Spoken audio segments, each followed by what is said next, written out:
So today we are going to be making brown butter chocolate chip cookies. We are going to need to start off by browning some butter. And this is Huggy. Say hello.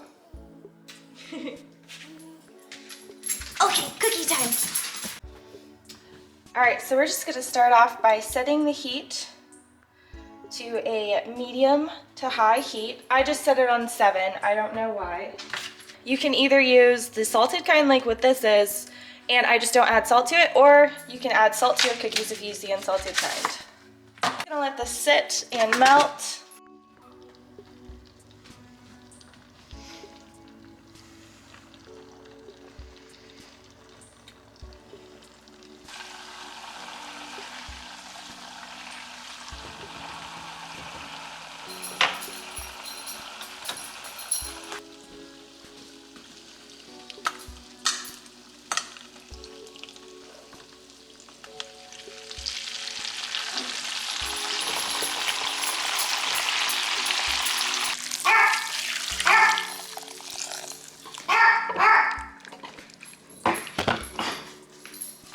Cool.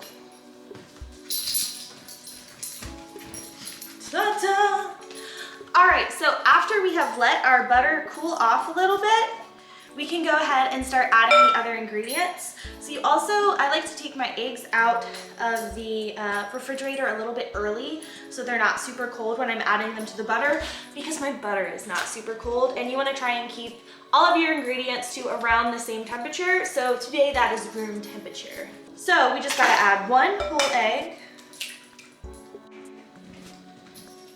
1 egg yolk. Boop. And the reason that we use a yolk instead of a whole egg is it's just gonna make these cookies even chewier, because this is gonna be a super chewy chocolate chip cookie. So after I just whisk that in, after I whisk that in, we're gonna go ahead and add our sugar. So we just need 2 ounces of granular sugar, and I just toss that right into the bowl off of my wonderful scale. If you don't have a scale, I highly recommend you investing in one. They're like $5–10 off Amazon, and then you have way less dishes to do. So, all right, so 2 ounces of granular sugar and 8 ounces, 6 ounces, 8 ounces of brown sugar. So I prefer dark brown sugar for this because it just gives it a little bit more depth of flavor. But I couldn't find that at the store today. So we have light brown sugar, which is fine.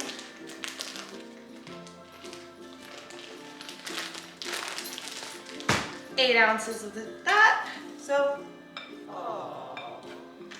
it's fine. That's just, so just whisk that together till it looks nice and combined and luscious. And then we're also going to add my little secret touch. I don't like to use vanilla extract in my cookies, but I do like to use just a little bit of cold brew or instant espresso if you have it, for anything that has chocolate in it. So it's just a touch, so it's not really adding a notable amount of caffeine at all to these, but it just accents the chocolate a little bit better. All right, so all we have left to add, cinnamon, again for a little bit of depth of a flavor. How much? It's 1 teaspoon, so I just eyeball this, but feel free to get out a teaspooner. I used salted butter today, so I don't need to add any salt to this. But like I said, just 1 teaspoon of salt if you used unsalted butter. Baking soda, also a teaspoon. This one I am going to toss in my hand at least first to make sure it's kind of accurate. You can also weigh this out on a scale, but my scale is not great for things that are like 5–6 grams. So I think it's better to use the little measuring spoons for these guys, just to make sure you're accurate. All right, so this is how we're looking. All of our wet ingredients. All right, so now all we have left to add, super simple, 12 ounces of bread flour. And then our chocolate. And I'm not entirely sure I have 12 ounces left here. So let's just cross our fingers I have enough. And I'm gonna add this 6 ounces at a time. So just half at a time so that I can incorporate this a little bit easier. And you're just gonna wanna use a spatula, rubber spatula if you got it for this. So we just wanna fold the flour and the wet ingredients together. All right, dudes, I'm not gonna lie, I was in the middle of mixing the flour and my camera died, so I finished mixing the flour in, but you saw how I was folding it, so this is about how it looks now. So it's about 90% mixed in. We don't need to mix it all the way because we still gotta add our chocolate. So we have to add 6 ounces of chocolate in, and you can add whatever kind of chocolate that you like. I really like to just keep a store of a bunch of different chocolates mixed together, like morsels and chocolate bars of like milk, dark, semi-sweet. So I always just keep shit like this in my pantry. So I'm just gonna take 6 ounces of this. Cool. So you can see all the different kinds of chocolate I have in there. So we're just gonna fold this in the same kind of way that we did with the flour. If you wanted to, you could use your hands. It's kind of messy, but being messy is kind of fun sometimes too. So whatever you wanna do.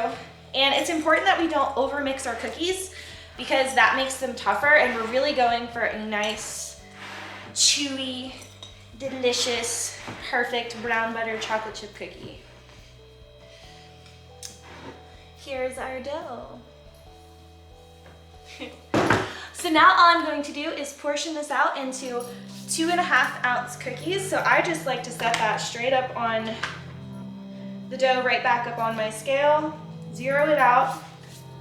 I already have a container lined with parchment paper here. I just use my hands, I'm gonna pick out until this says -2.5-ish ounces. Awesome. So about this much cookie dough. And I'm just gonna fill this container here, and we will bake these cookies tomorrow. All right, guys, so we're back. It is the next morning, and it's time to bake some cookies. So I just got my cookies that I let chill in the fridge overnight. We're just gonna place them on a baking sheet.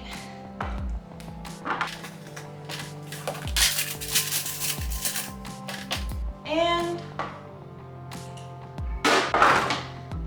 cookies all trayed up. So we're gonna throw these in the oven at 350 for, honestly, I don't remember at all. So we're gonna start it off at like 10 minutes and see how they look, and I'll get back to you guys then.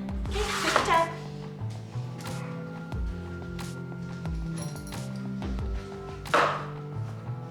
Cookie time! So obviously the last thing we gotta do is taste test one of these cookies. So I got some coffee right here. Look at one of these guys, still nice and warm.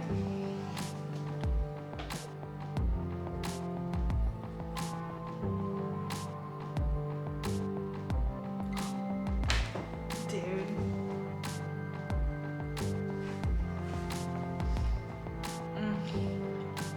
All right, guys, well, if you like this video, don't forget to give it a like, subscribe to my channel, and maybe I'll start making more videos or whatever again.